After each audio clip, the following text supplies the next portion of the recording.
Okay, great. Hello, everybody. Yeah, sorry I missed so many sessions. I had hip replacement surgery, which is a major operation, and so I really needed to kind of rest after that. And this is actually the first Dharma talk I'm giving since the surgery. Ya, selamat malam. Mohon maaf, saya tidak dapat hadir selama beberapa sesi karena saya harus operasi pinggul ya, dan ini termasuk operasi yang besar, sehingga saya butuh istirahat. Dan sesungguhnya sejak pasca operasi ini adalah ceramah yang pertama kali saya sampaikan. Yeah. So if you want to know what happened is I was experiencing a lot of pain in my hip, and I didn't know what was causing it. And then the doctor said it's arthritis. And so they have a way now where they open your hip, and there's the hip bone, the femur, and has a ball on the top, and it goes into like a little circular area in your pelvis. So all that in there was kind of rotten with the arthritis.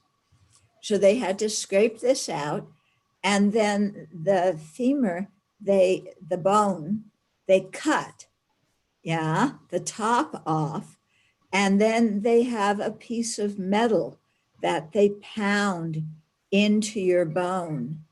Yeah, it's long, and then it has a ball on top, and then they put like a little cup here, so they totally replace your hip joint.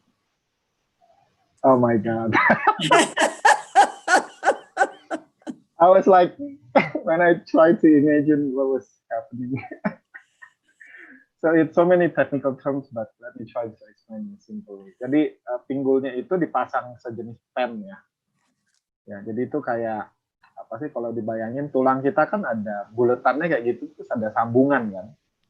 Jadi kalau yang saya paham itu sambungannya dikeluarin, buletannya gitu dikeluarin, diganti gitu. Terus ada tulang itu juga diganti dengan sejenis pen kali ya. Karena ya kan biasa orang kalau operasi tulang kan. Jadi bisa ngebayangin ya gimana gitu. It's quite shocking and to hear that. Yeah. Actually, before I had the surgery, I went online and I Googled hip replacement video surgery, and I watched the whole surgery online before I had it because I wanted to know what they were going to be doing. Ya, karena pinggulnya kan ada rasa sakit yang lama, dan sebelum Honorable dioperasi, beliau nonton bagaimana prosesnya, proses operasi ini ya, karena dia pengen tahu nanti apa yang akan saya alami.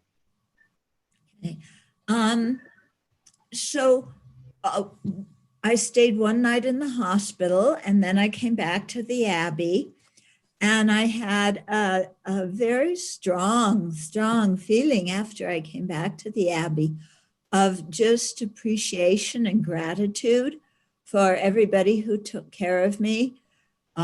Because to have a surgery, there's many people in the operating room and the anesthesia, and then after the surgery, the people who take care of you. And so I just had, just experiencing the whole dependent arising of this, plus the kindness of all these beings that made it possible so that, now I have a new hip and I can walk better.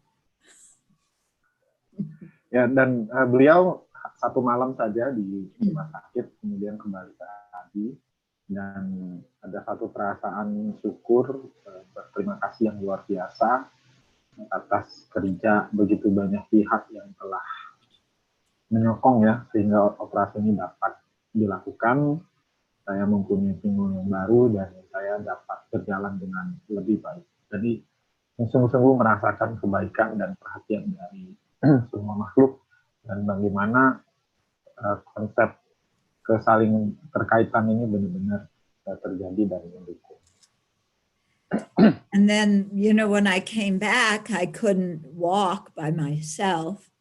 Yeah. And so one of the other nuns stayed in the room with me and make sure I need, you know, I got whatever I needed. And then I'm going to physical therapy, and the physical therapist is giving me a lot of exercises to do.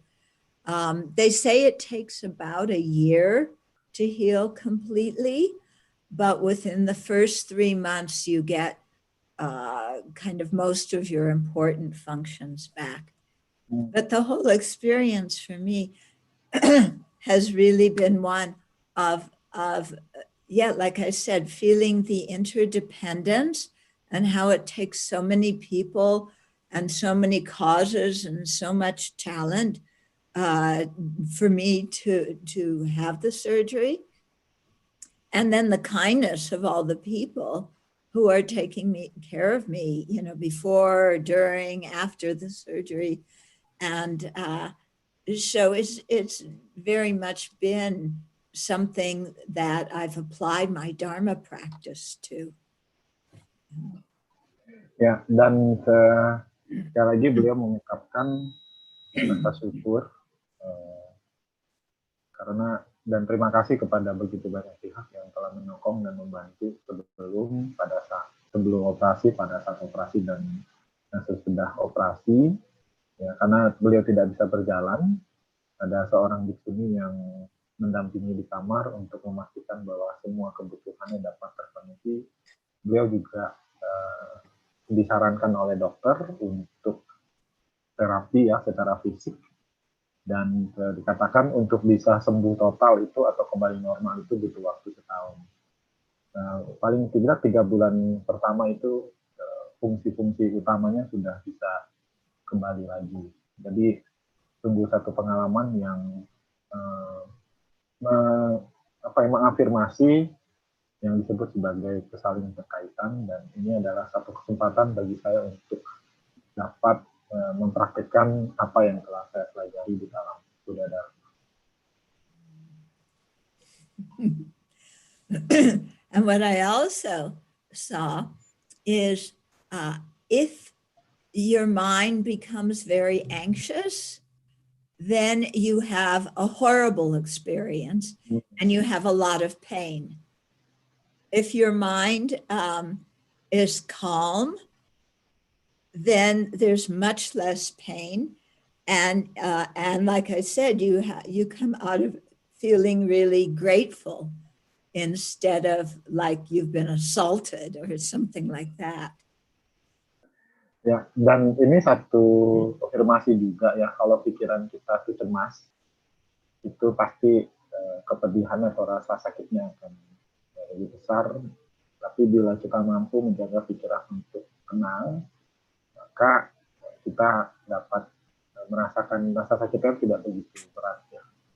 Karena kalau kita cemas, kita berpikir macam-macam, itu kita merasa itu seperti kita sedang diserang. And it also, the experience gives you an opportunity to study these different mental states. So you begin to see that if there's anxiety there, it's because the mind is making up a lot of stories. Nothing has happened yet. You know, like before the surgery, nothing has happened. Yeah. But your mind is going, oh no, they're going to cut my leg open. They're going to cut part of my bone off. They're going to put me under anesthetic. This is terrible. I'm not going to be able to walk afterwards. What happens if they make mistakes? You know, and your mind can begin fabricating and dreaming up all these horrible things that then just make you so miserable, and nothing's happened. Jadi kecemasan ini membuat kita itu menciptakan begitu banyak cerita. Sebelum operasi bisa muncul, wah nanti gimana kalau gagal ya, aduh tulang saya mau dikeluarin, takut gitu. Ada begitu banyak cerita yang diciptakan oleh pikiran kita sendiri ya, hal-hal yang buruk. Padahal sesungguhnya semua itu belum terjadi. So you really begin to see how Dharma practice can be applied to our life and how it can really help us now. This is the cat, and her tail wagging across the screen. Say hello, Maitri. Ya, di sini kita perhatikan bagaimana praktek Dharma itu dapat membantu kita untuk mengatasi persoalan yang terjadi dalam kehidupan kita. Okay.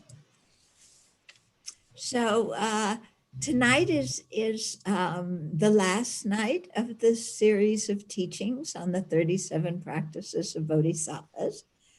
And I know Venerable Sangye Kadro and Venerable Sepal covered a number of verses, and they told me that they covered up to verse 32. So I'll start with verse 33. Jadi ini adalah sesi terakhir kita di kesempatan kali ini.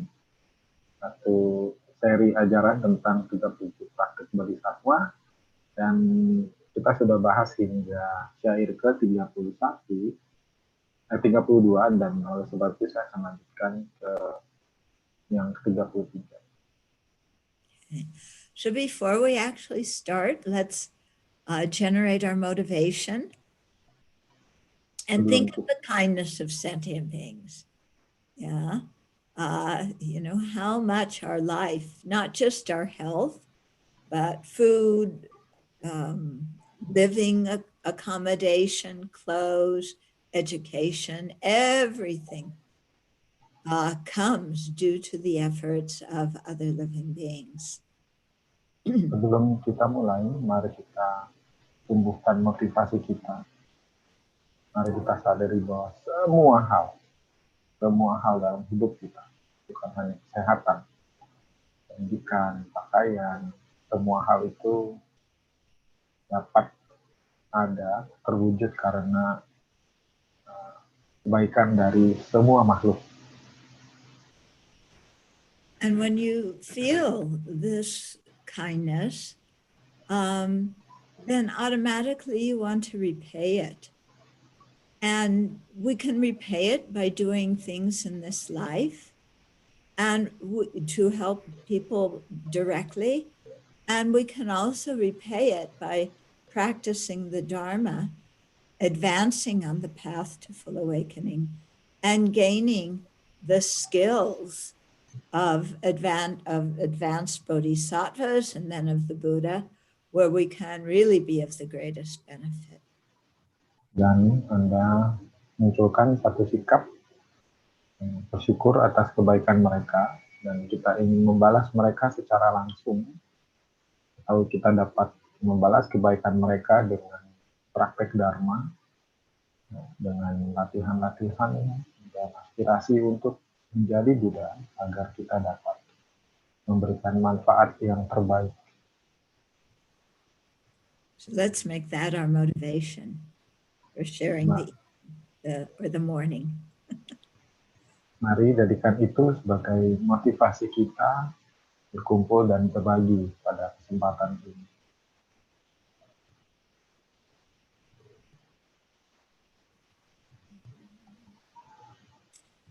Okay. So just to give you, you know, a couple of very basic, you know, not highly spiritual, but just very basic ways to repay the kindness. I'll just give you some examples from what happened after the surgery. Okay. Ya, jadi saya akan ceritakan apa yang terjadi setelah operasi ini, agar kita punya gambaran ya secara sederhana bagaimana kita dapat berbalas kebaikan dari banyak orang. Okay. So I told you I'm going to physical therapy. So I have to go 2 times a week for several weeks. And when you're doing physical therapy for something like this, you have to move your body and stretch your muscles. And sometimes it really hurts because your leg just had surgery.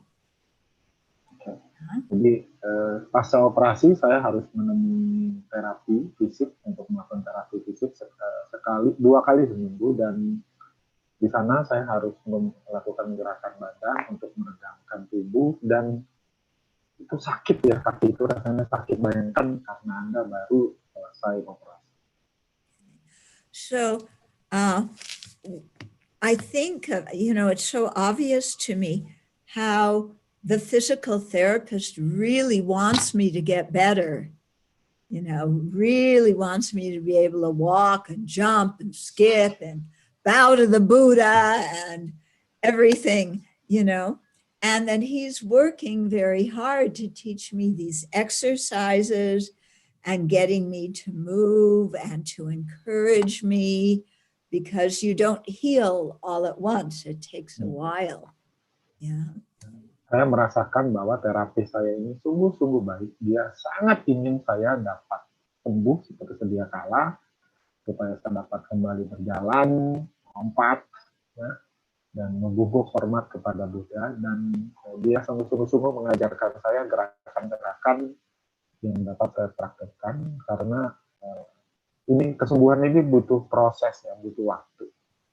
So when I think of how hard he's working to try and help me, then I realize I have to do my part. So he gives me exercises to do, and sometimes it hurts a little bit to do the exercises, and it's not so convenient. But when I think, oh, here's somebody who's really trying to help me, then I have to, and he's being so kind in doing this, I have to follow his instructions, and I have to repay his kindness by doing that. Otherwise, I'm just wasting his time. Dan saya merasakan kebaikan dari terapi saya. Dia mengajarkan bagaimana caranya supaya saya bisa dapat kembali sembuh, dan dia mengajarkan gerakan-gerakan yang kadang-kadang itu bikin saya sakit. Tapi saya harus membalas kebaikannya ya, dengan cara saya mempraktikkan apa yang dia ajarkan. Jika tidak, maka saya hanya menyanyiakan waktu yang dia telah berikan untuk saya. But it's made me think that so often in our lives, people are doing things because they care about us and they want to help us. And so sometimes they have to tell us when we make mistakes or when we don't have the proper attitude. They have to correct us, but they're doing it because they care. And go on. Dan dalam kehidupan ini kita ketemu dengan orang-orang yang ingin kita menjadi baik, ingin kita menjadi lebih baik, sehingga mereka kadang-kadang mengoreksi kita, memberitahukan kesalahan-kesalahan kita. But so often, we just take their help and go, I don't want to do this. Yeah. And push it away. And that's not really a suitable way to repay somebody's kindness.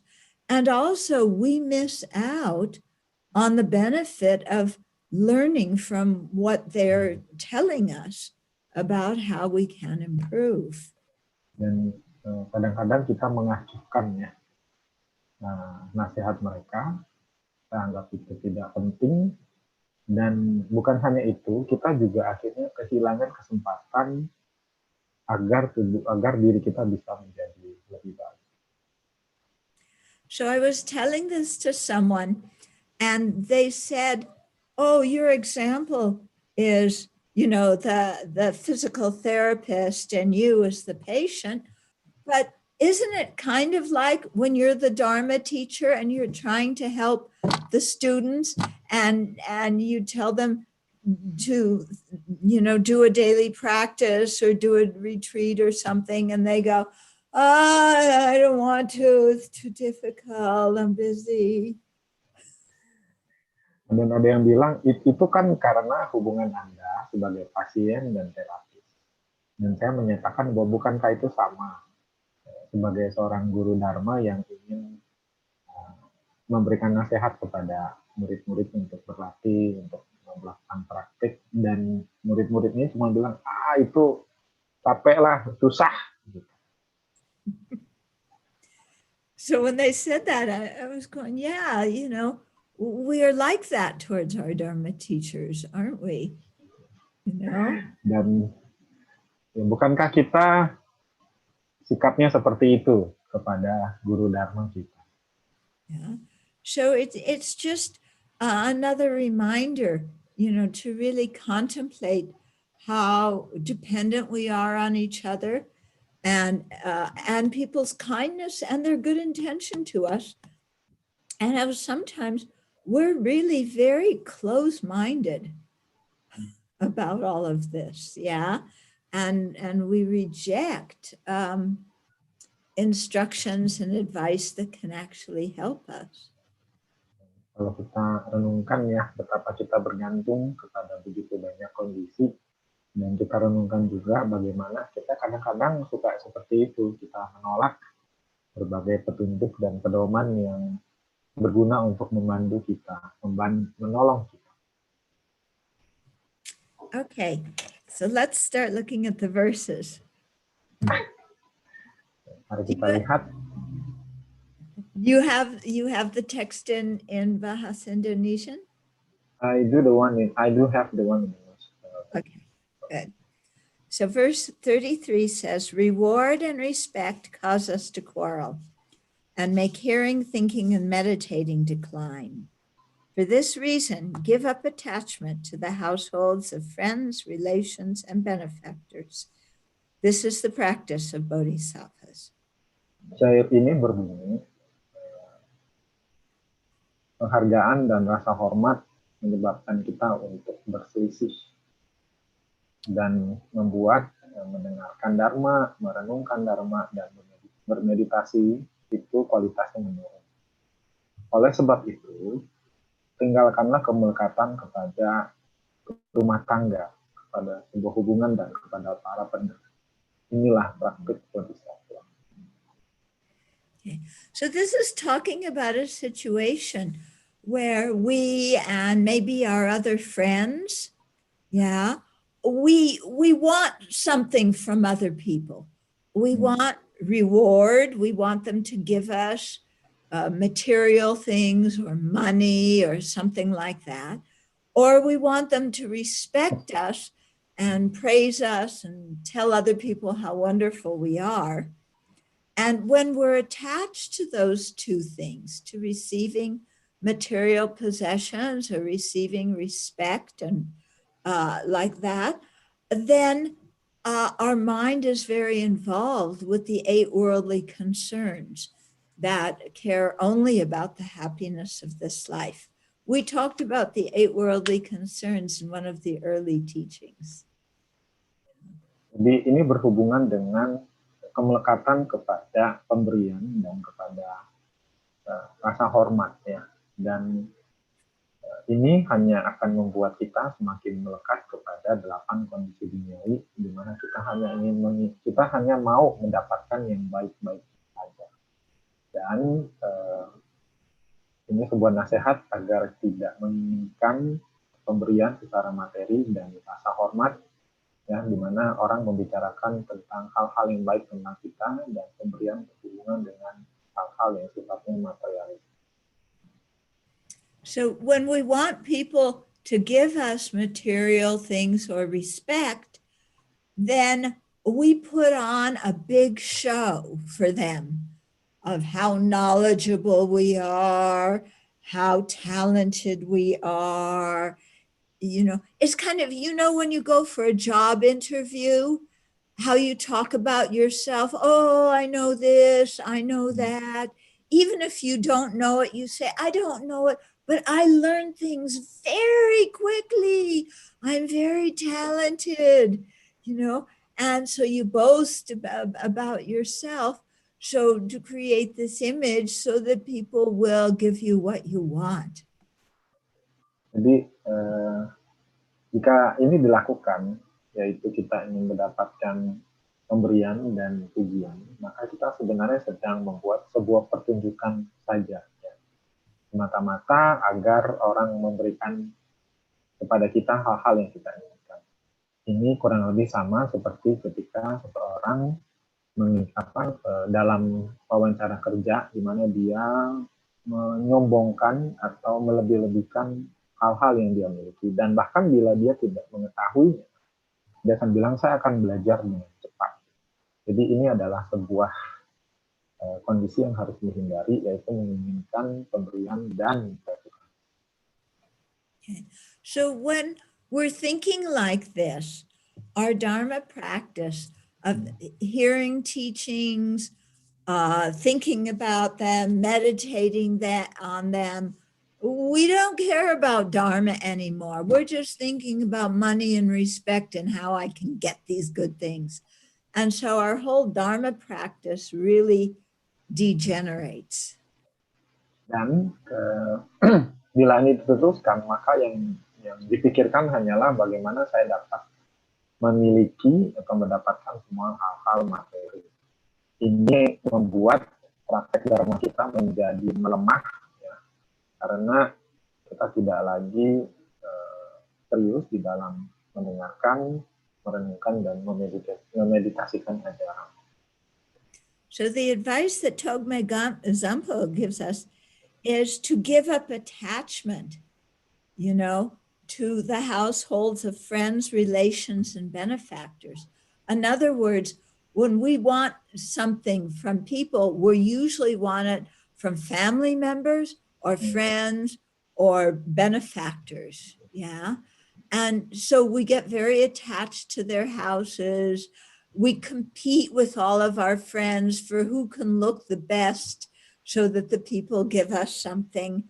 And what he's saying here is give up all that attachment, because it's just creating negative karma. It's just being quite phony and not sincere and honest with other people.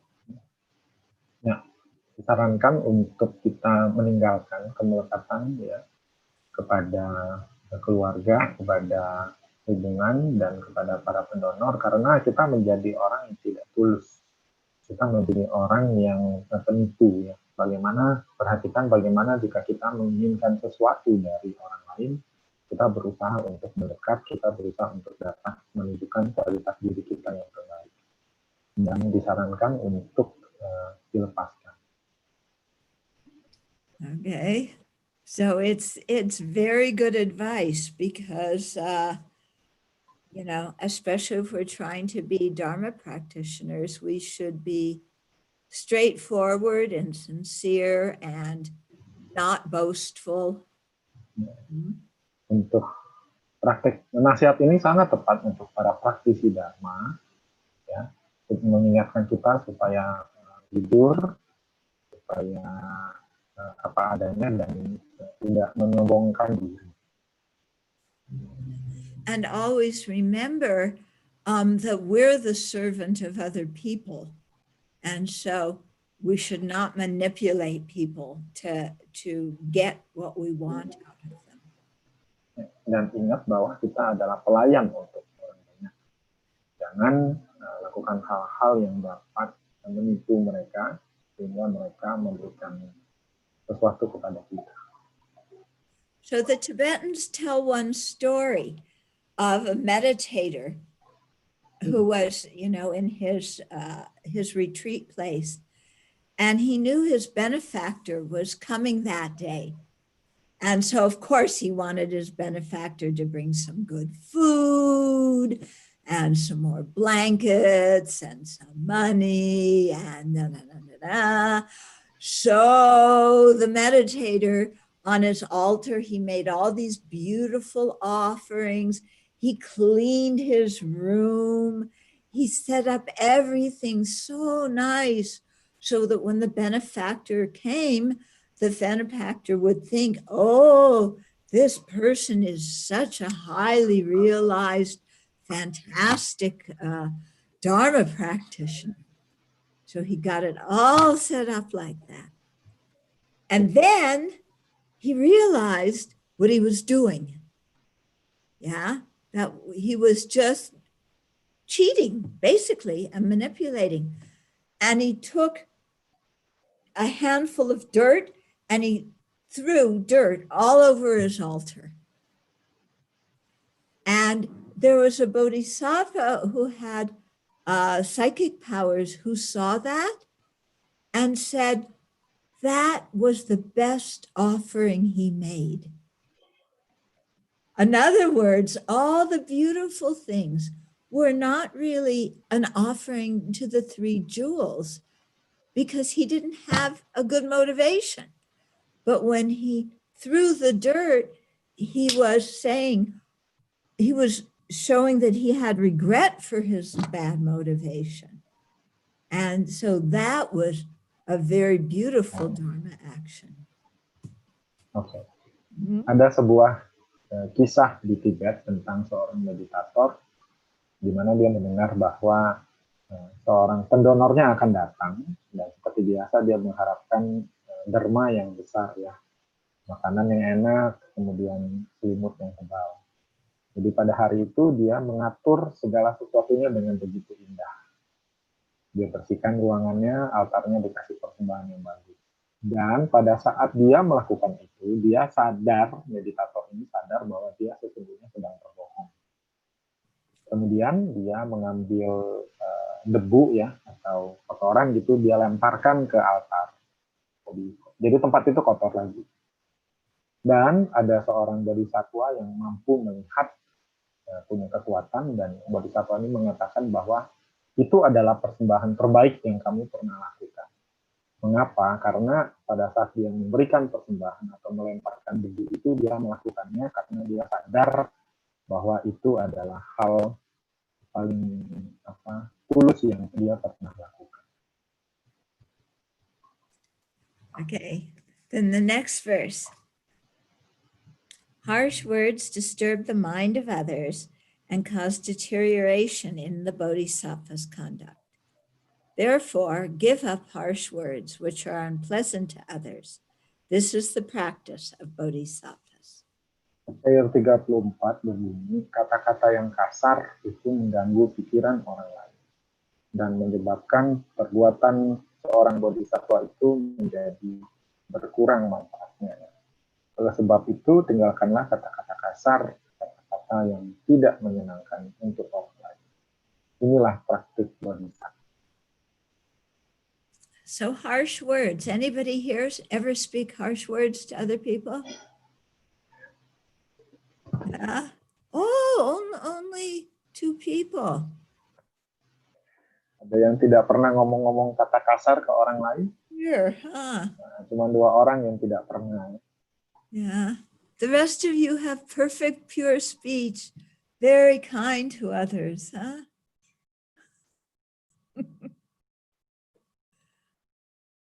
So, I can't hear you. Ya, sorry. Jadi yang lain ini semuanya ucapannya baik-baik semua ya. Ucapannya begitu sempurna untuk orang lain. Yeah.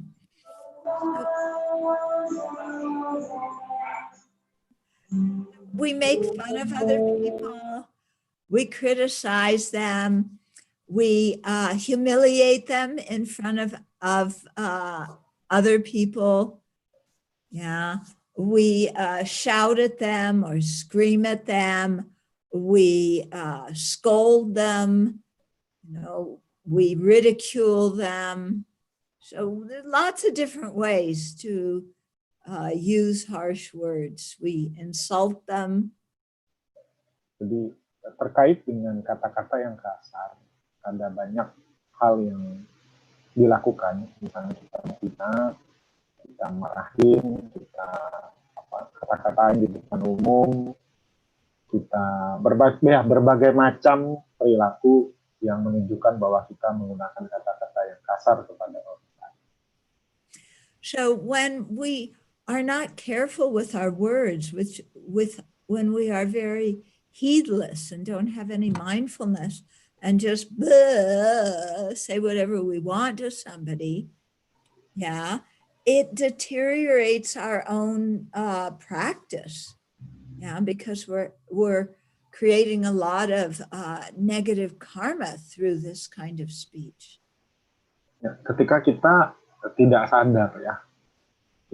sadar kita ceroboh, maka kita mengatakan hal-hal yang buruk kepada orang lain, dan hal ini itu kemudian membuat praktik bodhisattva kita menjadi merosot karena kita mengucapkan kata-kata yang buruk.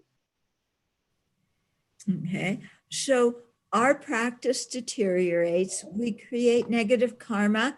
That means we will experience suffering in the future. And in particular, if we have a lower rebirth, then after we get a higher rebirth again, then other people will speak harsh words to us. And, we've all had other people speak harsh words to us. We know how miserable we feel. So to remember, that when we treat others that way, it's going to be like a boomerang that comes around and other people will talk to us that way. Perlu kita renungkan bahwa kata-kata kasar yang kita ucapkan itu kemudian akan menjadi karma buruk, sehingga praktek Dharma kita pun merosot. Dan ingat bahwa ketika kita lahir di alam rendah dan kemudian kita berkesempatan lagi mendapatkan kelahiran di alam yang baik, kita juga dikasari oleh orang, dan renungkan bagaimana rasanya, pedihnya, menderitanya atau sakitnya ketika orang berbicara kasar kepada kita. Jadi renungkan bahwa kata-kata kasar ini seperti bumerang yang akan kembali lagi kepada kita. So the advice we get is to give up harsh words that are unpleasant to others, and instead try to speak truthfully to others, to speak kindly to them, to use words that encourage them to do good things. Okay. Jadi tinggalkanlah kebiasaan berkata kasar kepada orang lain. Munculkanlah sebuah kebiasaan untuk mengucapkan hal-hal yang baik, hal yang wajib, hal yang mendorong mereka untuk melakukan kebaikan. Because our speech is very, very powerful, and we can either create so much harm with bad speech, or we can create so much goodness and really influence other people in a very, very positive way with our speech. Ucapan kita ini pengaruhnya luar biasa, ya. Kita dapat menyakiti orang, atau kita juga dapat membuat ucapan kita itu penuh manfaat dan berguna untuk orang lain. Okay. And if you need any examples of this, okay, so I don't know how much you people keep up with what's happening in America, but if you think of Donald Trump's speech and the messes that he creates with his speech, the harm he does to not just the people he insults, but to the whole country, and the way he lies and gets so many people upset, then you can see that harsh words really are very damaging. Yeah. On the other hand, if you look at Dr. Fauci, do you know who Dr. Fauci is? He's in charge of the CDC. It's kind of like the department that's responsible for helping when there's pandemics or communicable diseases and things like that. He's 80 years old, but he works so hard to try and get good information out to people about the coronavirus so that they will protect themselves and protect their families so that they won't get sick. And his speech is always very pleasant. He's really encouraging. He doesn't insult people. So it's very interesting. You can see, two public figures and their speech and the harm one person does and the benefit the other person does. Ya, jadi secara ringkas, beliau Thunderbird memberikan contoh tentang ucapan yang menyakitkan, ucapan-ucapan yang buruk, dan bagaimana ucapan yang mendorong ya. Dicontohkan ucapan yang buruk itu memberikan dampak yang begitu luar biasa, buruknya, ucapan yang berbohong, ucapan yang menyakiti orang lain, dampaknya bukan hanya kepada orang yang diajak bicara, tapi juga kepada orang-orang di sekitar. Ya, beliau mencontohkan Donald Trump. Lalu untuk yang baik, beliau mencontohkan seorang yang memimpin gugus tugas di Amerika, bagaimana orang pria ini usianya 80 tahun itu memberikan sebuah ucapan atau pidato-pidato yang menenangkan yang dapat memberikan hal-hal baik kepada orang lain. Yes, okay, then verse 35. Habitual disturbing emotions are hard to stop through counteractions. Armed with antidotes, the guards of mindfulness and mental alertness destroy disturbing emotions like attachment at once as soon as they arise. This is the practice of bodhisattvas. Jadi emosi-emosi yang mengganggu itu sulit untuk dapat kita hentikan dengan aktivitas yang melawannya. Oleh sebab itu, miliki penawarnya, yaitu sadar penuh dan kewaspadaan mental. Hancurkanlah emosi pengganggu seperti kemungkatan segera ketika mereka muncul. Inilah praktik bodhisattva. So I got an email letter from somebody yesterday who said to me, how come our disturbing emotions, our mental afflictions are so deeply rooted? How come they just come up all the time and we do all sorts of things that later we have regret for? So this person wrote to ask me that. Saya mendapat sebuah email yang bertanya, mengapa ya emosi buruk ini, pengganggu ini begitu mengakar kuat di dalam diri kita? Bagaimana caranya supaya kita dapat mengatasinya? And I said, it's because we're very well habituated with them. They've been in our minds since beginningless time. So, when we get a little bit irritated, anger comes up, and when a little bit of attachment comes, then we become very greedy. And so this is all because of habituation. Ini menguat karena kebiasaan atau pembiasaan. Jadi ketika ada hal kecil saja yang tidak menyenangkan, kita langsung marah. Jika ada satu hal saja kemudian muncul, kita malah semakin marah. Ini disebabkan karena kebiasaan. But thankfully, we can break bad habits and establish new ones.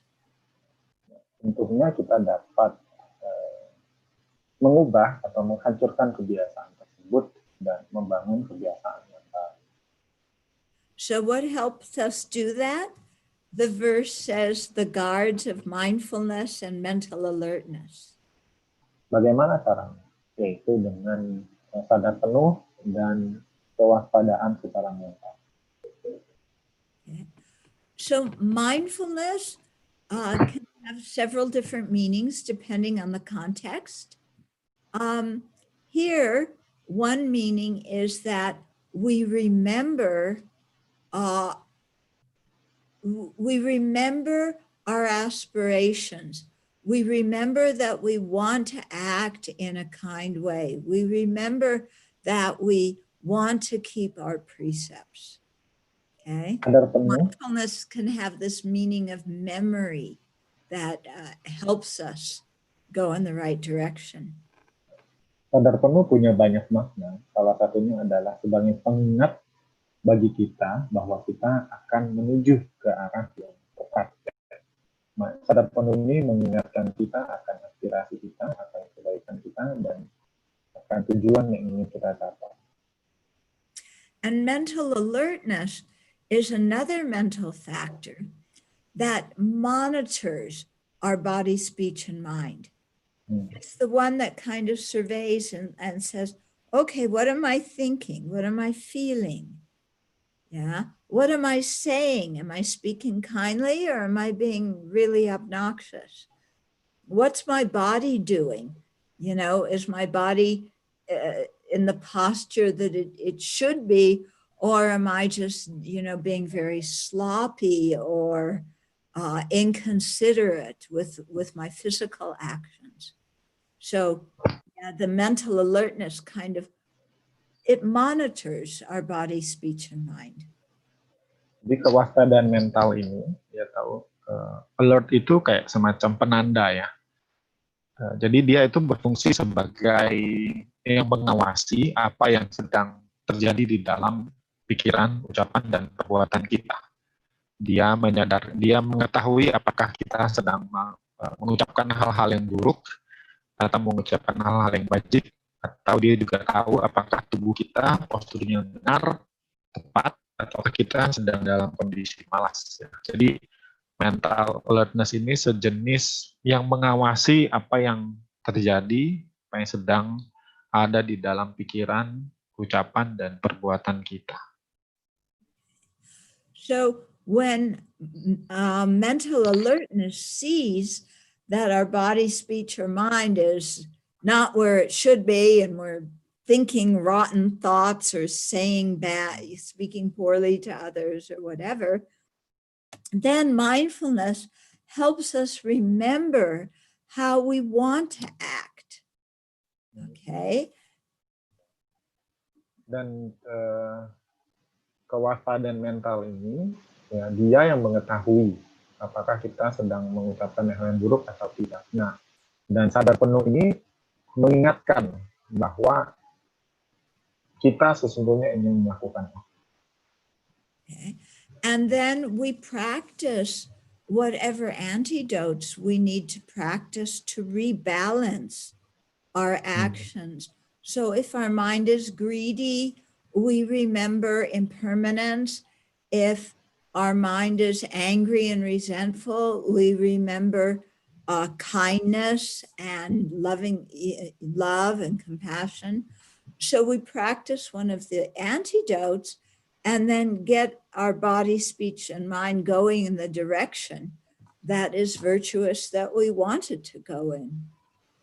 Dengan kedua hal ini, ya, si waspada mental dan mindfulness, kita dapat menerapkan penawar untuk hal-hal buruk yang terjadi. Misalnya dengan keserakahan kita ingat tentang tidak kekalan, dengan kemarahan kita mengingat tentang cinta kasih, sehingga kita akan kembali ke arah atau tujuan yang kita ingin tuju. So when we notice disturbing emotions like attachment or anger, or jealousy or arrogance, and something like that arise, you know, we apply the antidote to rebalance our mind immediately. We don't just say, oh, it looks like I'm getting angry. yeah, I'm angry. I'll scream a little bit at this person. And after I've been mean to them, then I'll apply the antidote and I'll calm down. No, we don't do that. We apply the antidote right away. Ya. Jadi ketika kita sudah sadar, ya kita sedang marah, kita langsung mengaplikasikan, langsung penawarnya langsung kita praktekkan. Bukan kita bilang udah nanti aja deh. Ya, kalau lagi marah sama orang ini, udah aku mau marahnya berkurang, terus nanti aku minta maaf. Nah, nanti aja saya praktekkan penawarnya. Itu cara praktik yang keliru ya. Yang kita harus lakukan adalah kita langsung praktikkan penawar-penawarnya itu sekarang juga. Okay, so this is one of the practices of bodhisattvas. It's a good practice. We should do it. Ini adalah salah satu praktik bodhisattva, suatu praktik yang baik dan harus kita lakukan. Okay. Then the next verse, 36, says, in brief, whatever you are doing, ask yourself, what's the state of my mind? With constant mindfulness and mental alertness, accomplish others' good. This is the practice of bodhisattvas. Artinya, secara singkat, apapun yang Anda sedang lakukan, tanyakan diri Anda, apa kondisi pikiran saya? Dengan sadar penuh dan kewaspadaan mental yang terus terjaga, kita akan mencapai kebaikan yang lain. Inilah praktik bodhisattva. So this is a verse in which Togme Zampo is summarizing the main chief important point he wants us to remember from this teaching. Nah, ini adalah sebuah rangkuman ya, tentang apa yang sesungguhnya harus dilakukan dalam ajaran ini. Okay, so there's two important points. One is to constantly monitor our mind and say, what is the state of my mind? Yeah. Am I, thinking with kindness, or am I being selfish? Yeah. Am I thinking about the welfare of everybody, or am I just thinking about myself? Yeah. Am I manipulating people to get what I want out of them? Or am I, trying to be like a bodhisattva and take care of them and work for their benefit? Yeah, so that's the first thing, to really keep this kind of mindfulness and mental alertness so that we can be aware of what's going on with our mind and then by extension our speech and our body. Jadi hal pertama yang perlu dilakukan adalah senantiasa sadar penuh dan punya kewaspadaan mental sehingga kita jadi sungguh-sungguh sadar, kita sungguh-sungguh tahu apa yang sedang terjadi di dalam pikiran kita dan lebih jauh lagi di dalam tubuh, ucapan, dan perbuatan. Di dalam pikiran kita sadari apakah hal-hal yang sedang saya lakukan ini adalah untuk diri saya sendiri atau untuk kebaikan orang banyak. Apakah saya melakukan ini untuk manipulasi orang lain atau dengan ketulusan. Kita sungguh-sungguh sadar apa yang ada di dalam pikiran kita itu sendiri. Okay. So, what's the state of my mind? And how do we want to direct our mind? Okay, to accomplish others' good. Yeah. So with mindfulness and mental alertness, we're aware of our body, speech, and mind. And then if they're not working for the benefit of living beings, then we redirect them in that direction. When we remember our motivation, our motivation is to accomplish others' welfare, to accomplish others' good.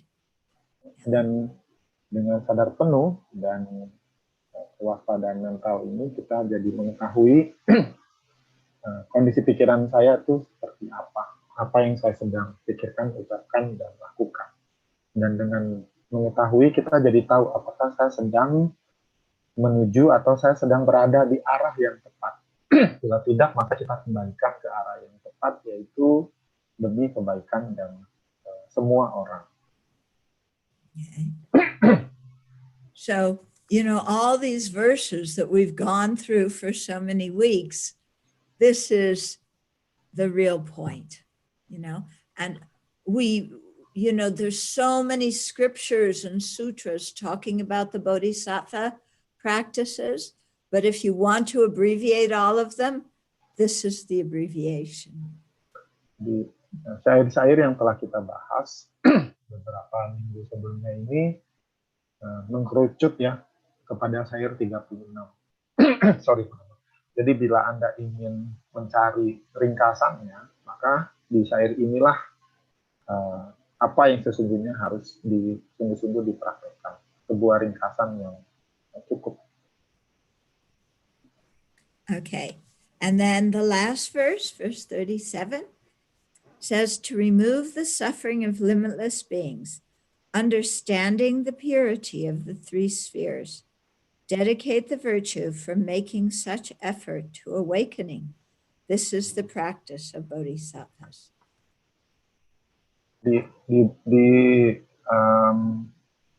Yang ke-37 ini adalah untuk menyingkirkan penderitaan makhluk-makhluk yang tak terbatas. Pahamilah kemurnian dari tiga alam. Dedikasikanlah kebajikan yang dihasilkan dari melakukan upaya-upaya untuk mencapai penggugahan. Inilah praktik bodhisattva. Okay, so this verse is the verse of dedicating the merit. You know how we always dedicate the merit that we've created from doing a virtuous action. So from his writing the text, from our reading and studying it, now we're going to dedicate all the merit created by that. Ini adalah syair tentang mendedikasikan kebajikan. Perhatikan bagaimana kita membiasakan diri mendedikasikan kebajikan setelah kita melakukan perbuatan baik.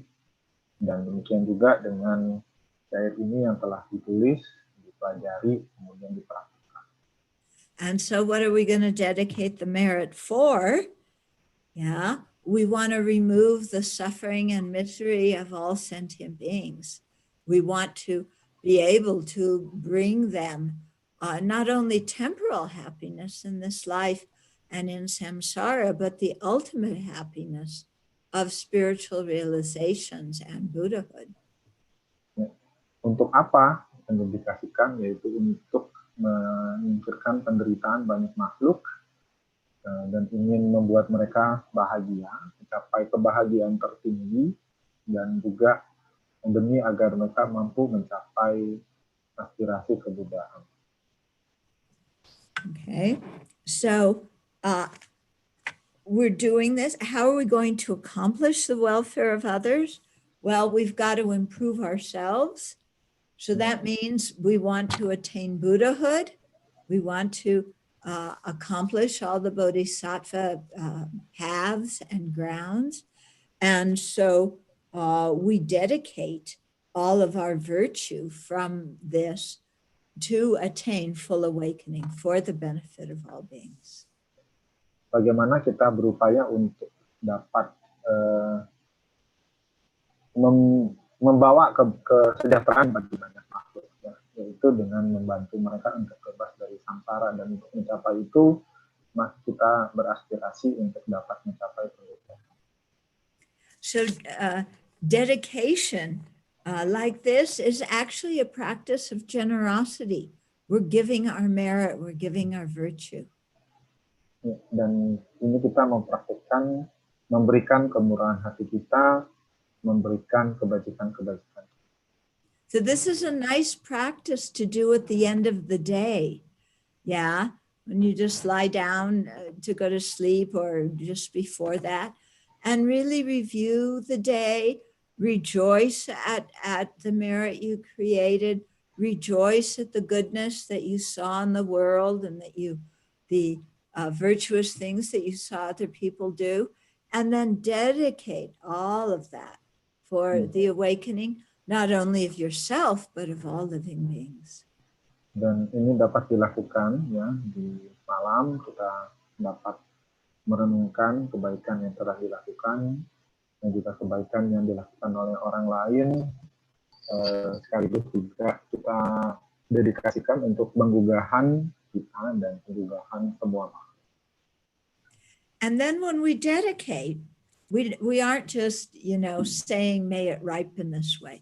We're including this other practice that's called understanding the purity of the three spheres. Dan ada satu hal yang kita mesti pahami, yaitu tentang kemurnian dari tiga alam. So what this means, the three spheres, it means whenever we do an action, there's an agent, somebody doing the action. There's an object, either a person or an object that we're acting upon. And then there's the action itself. So those three are called the three spheres. And these three are dependent on each other. They don't exist inherently. They depend on each other. Jadi ada tiga kondisi ya. Yang tiga kondisi ini itu tidak dapat berdiri dengan sendirinya, mereka saling bergantungan. Apa saja sih tiga itu? Yang pertama adalah pelakunya, yaitu diri kita. Kedua adalah objek, ya, objek yaitu kepada siapa kita melakukan meditasi, dan kemudian tujuan kita melakukan meditasi ini. Okay. So what we're saying is that in any event that happens, let's say we're going to dedicate the merit because we read a Dharma text, we read it and thought about it. So we wanted to dedicate the merit from that. So the agent is us, we're the one who acted. The object is the book that we read, the Dharma book that we read and studied. And the action is the action of reading that book and contemplating the meaning of it. Misalnya kita mau mendedikasikan kebajikan dari membaca dan merenungkan buku Dharma. Maka agennya adalah pelakunya, yaitu kita, objeknya adalah buku Dharma, dan actionnya adalah membaca buku tersebut. Okay. So these three do not exist independently. You can't have a person reading a book without a book to read and without the action of reading. You can't have a book that's being read without a person reading it and the action of reading it. You can't have the action of reading without a person who's doing the reading and the book that's being read. Okay? So these three depend on each other. They don't exist independently or inherently. Di tiga bagian ini tidak dapat eksis dengan sendirinya. Mereka saling bergantungan, ya, karena tentu saja kalau cuma buku nggak ada yang baca dan tidak ada perbuatan membaca. Kalau pelakunya saja, maka kan nggak mungkin tanpa buku dan perbuatan. Dan perbuatan membaca tidak akan ada tanpa bukunya dan pelakunya. Jadi tiga hal ini tuh saling terkait supaya dapat. So in the same way, dedicating the merit, we're the one who's dedicating. The merit is the object that's being dedicated. The highest awakening for the benefit of all beings is what the object we're dedicating to. We're dedicating the merit to, and then the actual dedication that we do is the action. So all these things, again, coming back to the strong emphasis the Buddha has on how things depend on each other. Dan perbuatan, ya, mendedikasikan ini adalah hal yang tidak dapat terjadi dengan sendirinya. Ini juga apa yang Buddha tekankan, bagaimana segala sesuatu itu saling bergantungan satu sama lain. Ya. Jadi ada orang yang melakukan perbuatan mendedikasikan, ada perbuatan melakukan dedikasi itu, dan ada objeknya, yaitu tujuan kita melakukan dedikasi. Okay. So that's the end of the text. The Tibetans have a something you do whenever you finish teaching a text. You start over at the beginning and read a few verses, like you're starting to teach the text again. And when you do that, what it signals is that, oh, we're starting a teaching, but we're not able to finish it. So may we meet again in order to, study this text together and finish the teaching. Do you get what I'm saying? Yeah. Okay. Jadi di dalam tradisi Tibet itu ada sebuah kebiasaan untuk mengulang, kalau sudah selesai dibaca itu diulang lagi dari awal, ya, seperti seakan-akan akan memulai sebuah ajaran, dan memang tidak sampai selesai, sehingga memberikan sebuah kesempatan untuk dapat kembali mengulang dan mempelajari teks yang sudah dibaca bersama-sama di masa yang akan datang. Okay, so I'll read the first 3 verses and then you can read them, okay? Having gained this rare ship of freedom and fortune, here think and meditate unwaveringly night and day in order to free yourself and others from the ocean of cyclic existence. This is the practice of bodhisattvas. I'm trying to find the text. The first 3 verses, right? Yeah, I just read one and I thought you would read one and then I'd read the second one. Oh, okay. I'm going to see the book first. Sorry. Or do you just want me to read them in English? I think the answer to that is yes. Okay, I'll read the next 2 verses then. Attached to your loved ones, you're stirred up like water. Hating your enemies, you burn like fire. In the darkness of confusion, you forget what to adopt and discard. Give up your homeland. This is the practice of bodhisattvas. By avoiding bad objects, disturbing emotions gradually decrease. Without distraction, virtuous activities naturally increase. With clarity of mind, conviction in the teaching arises. Cultivate seclusion. This is the practice of bodhisattvas. Let me repeat in Bahasa. I just found the text in my laptop. Jadi kita ulang ya. Jadi yang pertama itu adalah bunyinya seperti ini. Bunyinya adalah, saya masih cari dulu. Oke. Bait yang pertama terkait dengan bagaimana kita merenungkan tentang betapa berharganya kehidupan kita sebagai manusia, di mana ini bukan sesuatu yang mudah, ya, sulit untuk didapatkan itu bukan sesuatu yang mudah. Bait yang kedua itu terkait dengan hubungannya dengan kemelekatan kepada orang yang kita kasihi, itu akan membuat Anda teraduk seperti air. Membenci musuh akan membuat Anda terbakar seperti api. Di dalam kegelapan, kebingungan, lupakan apa yang kamu sudah ketahui, tinggalkanlah tanah air ini.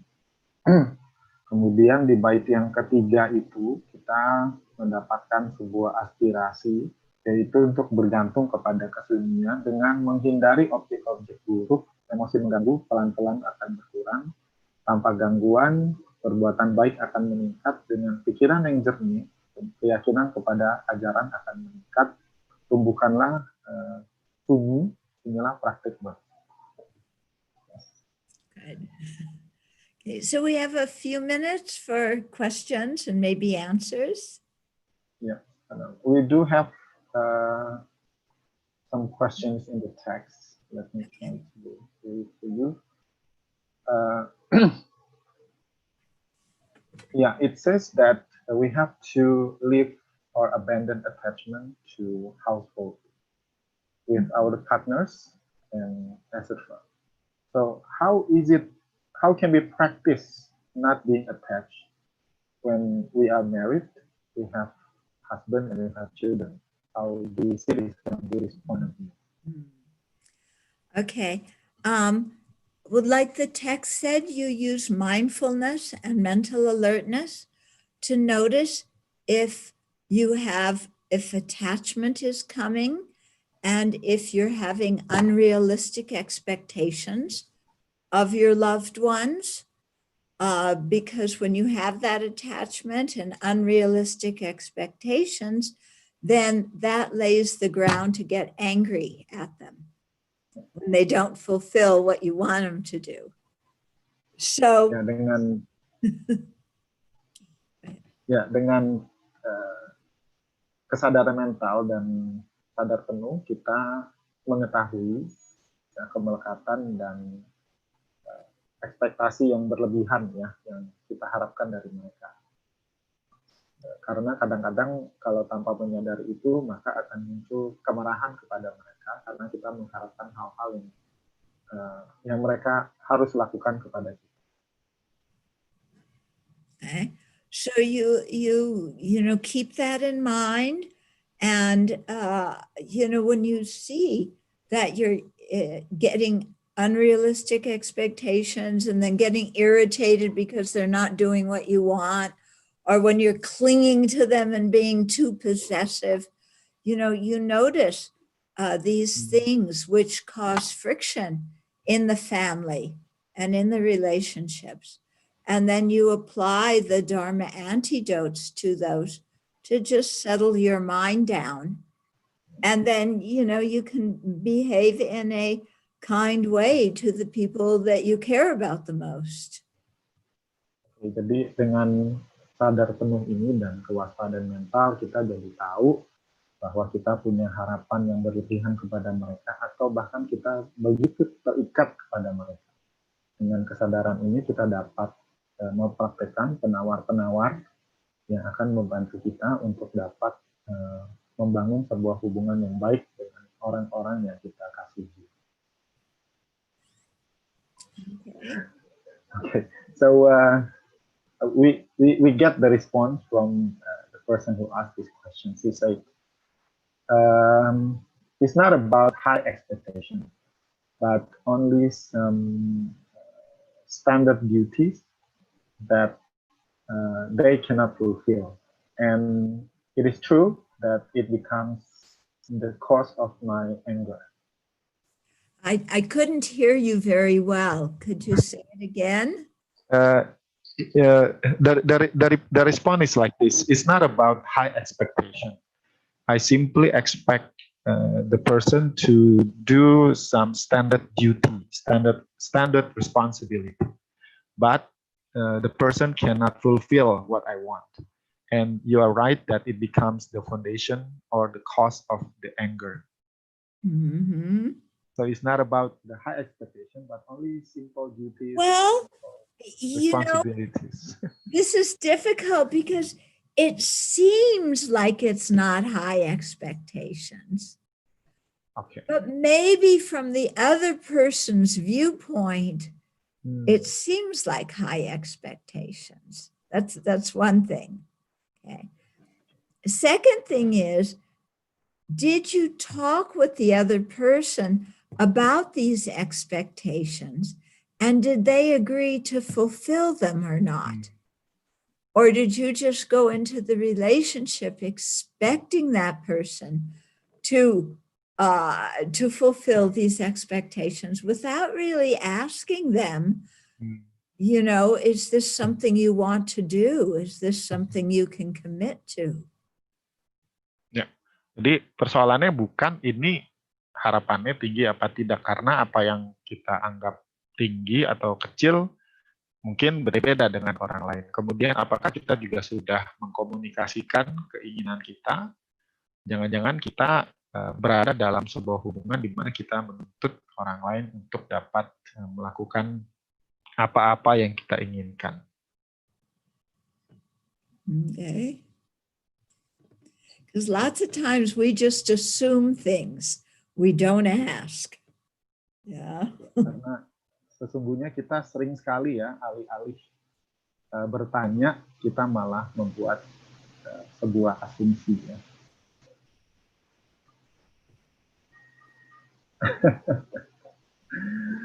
Yeah. Okay. It's I received another response. It's like yeah, it seems like I'm just stuck in this relationship because my husband doesn't do any of his duty at all. Doesn't do any of the what? Any of his responsibilities. So it's kind of confusing between should I stay in my marriage or should I just separate? I think it would be good if you went to a marriage counselor. No, seriously. Yeah. Because when you have these kind of problems, seeking outside help can be very helpful so that you learn how to communicate to each other. Yeah. And you know, because sometimes one party says the same thing and the other party says the same thing and nobody understands the other person. If you go to a counselor, that person can really help you learn how to listen and also learn how to speak so that the other person will understand you. So I really recommend doing that. Jadi, saya dorong untuk dapat berkunjung kepada penasihat perkawinan di mana Anda akan belajar untuk mendengar dan berbicara, karena kadang-kadang kita mengatakan hal yang sama tetapi dapat menimbulkan makna yang berbeda. Oke. Ibu Ratna, mungkin kita ke pertanyaan yang lain dulu ya. Okay, remember we have another one. It's like this. In verse 31, one of the practice is to avoid hypocrisy. Okay, sometimes we are not aware of our hypocritical action. How do we train so that we are aware or know that we are being hypocrite? Again, I couldn't hear everything you said. Okay, I tried to. So it's about being hypocrisy. Yeah. And sometimes we are not aware that we are doing hypocritical action. Uh-huh. So how can we train so that we are aware or know that we are being hypocrite? Look at your motivation. Yeah. Look at your motivation. And is your motivation really corresponding with what you feel? Or is your motivation one thing and what you're doing is another thing? Okay, so really check your motivation and see if it's sincere, if it's honest, if it's kind, and if your actions are corresponding to your motivation. Jadi perhatikan apakah perbuatan Anda itu cocok dengan motivasi Anda. Apakah perbuatan itu baik, apakah perbuatan itu tepat dan selaras dengan apa yang menjadi tujuan dan motivasi kita. So we're going to have to end now, but I want to thank all of you for coming to the teachings, and especially those of you who came every session, because you really, accumulated a lot of merit and got a lot of benefit out of this. I don't know if the talks have been recorded so that people can go back and listen to them afterwards. Yeah, so that's very helpful to do, because the first time you hear something, you can't remember all of it. Yeah. So please go back and listen and then think about the teachings, apply them to your life. And when you do that, then your mind will be happy. Yeah. Ya, kita harus akhiri, dan saya ingin berterima kasih kepada semua pihak ya yang telah berkontribusi dan juga kepada yang selalu hadir setiap minggu. Ditonton lagi khotbahnya didengar ulang karena ini akan membuat kita menjadi lebih paham dan membuat kita akan lebih bahagia. And it would be very good if you can every day read one or two of the verses from this text, so that, you Monday you read 2 verses, Tuesday 2 verses, Wednesday 2 verses, and you get to the end of the text and then you start over again. Okay? And in that way you become really familiar with the text, and each time you read it, you see different meanings in it that can really help you. Dan kita baca lagi, satu hari mungkin 1, 2, atau udah selesai kita balik lagi, karena ini akan membawa kita untuk memahami sesuatu yang berbeda, dan pada akhirnya akan sangat-sangat membantu. Okay. Now, if you want to put the dedication verses on the screen, then everybody can dedicate all the merit. It's on the screen, Penerbit. Yeah, okay, go ahead and lead it. Baiklah, terima kasih pada teman-teman yang hadir. Marilah kita bersama-sama membacakan dedikasi kebajikan. Dengan kebajikan ini, semoga kita segera mencapai pencerahan seperti Guru Buddha, agar kita mampu membebaskan semua makhluk dari penderitaan. Semoga batin pencerahan yang berharga ini, bila belum muncul, akan segera bangkit dan berkembang. Semoga yang telah bangkit tidak merosot, melainkan